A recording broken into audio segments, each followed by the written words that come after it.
उत्तर प्रदेश के शिक्षा मित्रों के द्वारा लगातार संघर्ष किया जा रहा है, लेकिन कुछ खास निकलकर सामने नहीं आ पा रहा है। देखने को मिल रहा है कि एक तरफ जहां सरकार और शासन प्रशासन शिक्षा मित्रों के साथ कदम से कदम मिलाकर आगे बढ़ते हुए नजर आ रहे हैं, तो वहीं दूसरी तरफ देखने को मिल रहा है कि जो वादे और दावे सरकार की तरफ से किए गए थे, उनको लेकर अभी तक सरकार की तरफ से कुछ खास शासनादेश जारी नहीं करवाया गया। यहाँ तक कि ये भी देखने को मिला है कि जो शासनादेश जारी हुए हैं, उनको भी धरातल पर अभी तक लागू नहीं करवाया गया है, जिस वजह से कहीं न कहीं शिक्षकों के बीच में नाराजगी देखने को मिल रही है और यही एक बड़ा कारण बना है कि शिक्षा मित्र इस वक्त पर काफी ज्यादा परेशान नजर आ रहे हैं। इस बीच में ये भी देखने को मिला कि ये मामला कोर्ट में पहुंचा, कोर्ट में भी काफी सारी चीजें हुई, जिसके बाद कहीं न कहीं ये मुद्दा दबता हुआ नजर आया और इन सारी चीजों के बीच में देखने को मिला कि सुप्रीम कोर्ट के वरिष्ठ वकील ने शिक्षा मित्रों अनुदेशकों को लेकर एक बड़ा खुलासा किया है। उन्होंने तमाम सारी जानकारियां दी है। क्या कुछ कहा है उन्होंने, आप भी सुनिए। एपी सिंह जी, आपका हमारे चैनल रिडल टीवी पे बहुत बहुत स्वागत है।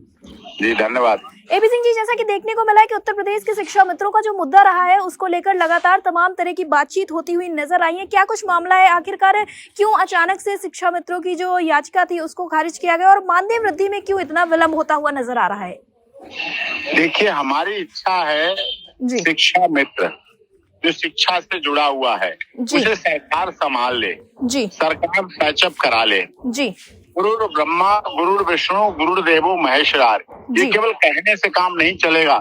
आज भी उत्तर प्रदेश का शिक्षक उस पुरानी फिल्म की तरह है जिसमें वो कहता था, थैला लटकाए है, कुर्ता पाजामा पहने और कहता, मैं मामूली गरीब स्कूल मास्टर हूँ, मुझे अपनी बेटी की शादी करनी। आज भी उत्तर प्रदेश के शिक्षा मित्र से जुड़े हुए शिक्षक जो शिक्षा मित्र है, उनके घरों पर दवाई के लिए पैसे नहीं है, उनकी मोटरसाइकिल में ट्यूब बदलवाने के लिए पैसे नहीं है, साइकिल में ट्यूब बदलवाने के लिए पैसे नहीं है, माता पिता को दवा दिलाने के लिए पैसे नहीं है, बहन बेटी की शादी नहीं कर पा रहे हैं। एक तरफ उत्तराखंड जो कि उत्तर प्रदेश से निकला हुआ, वहाँ शिक्षा का क्षेत्र बढ़ा हुआ, हिमाचल प्रदेश वहाँ बदला हुआ, लेकिन उत्तर प्रदेश की सरकार डबल इंजन की सरकार है, फिर भी शिक्षा मित्रों के लिए बहुत कुछ भी नहीं कर पा रही है। दुख है, करना चाहिए। नेता वादे करते हैं, मानव संसाधन मंत्रालय बना हुआ है, शिक्षा मंत्रालय बना हुआ है, 50-50 का रेशियो देते हैं।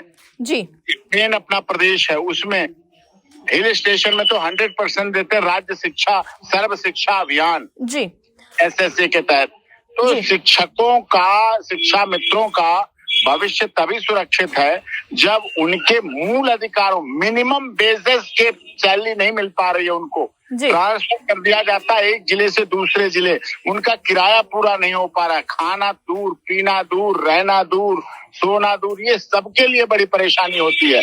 इसलिए इस तरह की चीजों पर कार्य होना चाहिए। आप के माध्यम से भी मैं कहना चाहता हूँ, सरकार देखती है, आपके चैनल को जुड़ी हुई है, तो सरकार के जो माननीय मंत्रीगण हैं, जनता के चुने हुए प्रतिनिधि हैं, उनका फर्ज बनता है, उनके ही मतदाता है। उत्तर प्रदेश के हजारों शिक्षा मित्र इस पिछले दौरान आत्महत्या कर चुके, मृत्यु हो गई, डिप्रेशन में चले गए, अवसाद में चले गए। इसके लिए कौन जिम्मेदार है? जब शिक्षक मर रहा है तो बच्चों का क्या हाल होगा, किस तरह की जिंदगी जी जाएगी? इसलिए शिक्षा मित्र विषय को मैंने उठाया है और विधानसभा में भी उठाया है, अगले सदन में भी मैं उठवाऊंगा, लोकसभा राज्यसभा में भी, क्योंकि चुने हुए प्रतिनिधि यदि शिक्षकों के लिए, शिक्षा मित्रों के लिए काम नहीं करेंगे तो फिर किसके लिए करेंगे? एपी जी, एक चीज और देखने को मिली, जहां एक तरफ लगातार शिक्षा मित्रों के द्वारा आवाज उठाई जा रही है और जब बात शिक्षक और छात्र अनुपात की आती है तो सरकार की तरफ से इन शिक्षा मित्रों को आसानी से शिक्षक कह दिया जाता है, लेकिन जब बात मानदेय वृद्धि की आती है तो न जाने क्यों सरकार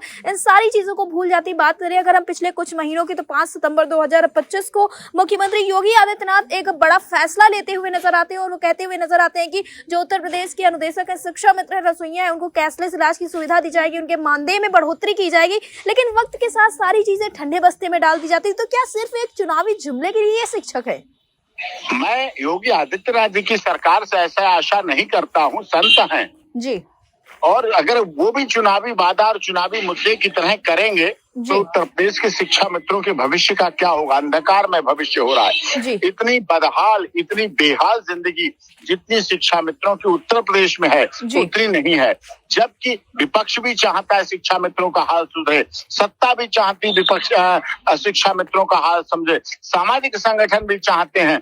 जब सभी चाहते हैं तो सरकार को उस पर जैसा वादा किया है, अभी पिछले दिनों उन्होंने वादा किया है कि उनका मानदेय बढ़ाएंगे, मानदेय देंगे, लेकिन मानदेय कहाँ नहीं मिल पा रहा है। आज उसी भुखमरी के कगार पे आज माएँ नहीं मिल पा रही हैं। आज उनके परिवार की हालात बहुत लचर है, जो कि सामाजिक रूप से धप्पा है। हमारे उत्तर प्रदेश के शिक्षा मित्र सामाजिक संरचना के लिए धप्पा है, तो नहीं होना चाहिए। जी एबी जी, आप एक अधिवक्ता रहे, एक वरिष्ठ अधिवक्ता हैं, और इसके साथ ही मैं जानना चाहूंगी आप शिक्षा मित्रों को क्या संदेश देना चाहेंगे, क्योंकि अक्सर उनकी जिंदगी जो है वो असमंजस के बीच में उलझी हुई है, काफी ज्यादा असमंजस में है वे। देखिए, किया जिसने भी संघर्ष हुआ उसका ही उत्कर्ष। डिप्रेशन में चले जाना, आत्महत्या कर लेना, परिवार आत्महत्या कर लेना। मुझे याद है एक बेटे की मृत्यु हुई, उसके अगले दिन शिक्षा मित्र ने, उसकी मां ने सुसाइड कर लिया। तो दो लोग घर से सुसाइड की, इस आर्थिक अर्थव्यवस्था की वजह से। तो उनको धैर्य रखना चाहिए, कानूनी लड़ाई लड़ना चाहिए, सरकार से लड़ना चाहिए, अपने चुने हुए विधायकों से कहना चाहिए, अपने सांसदों से कहना चाहिए, राज्य सांसदों से कहना चाहिए, अपने राजनीतिक दलों से कहना चाहिए। कोई राजनीतिक मुद्दा नहीं है, बल्कि ये सामाजिक संरचना का मुद्दा है जो होना चाहिए। और इसीलिए इस लड़ाई को कोर्ट को भी बहुत अच्छे संज्ञान में लेना चाहिए। जी, एबीसी टीवी से जुड़ने के लिए धन्यवाद। बहुत बहुत धन्यवाद, शुक्रिया।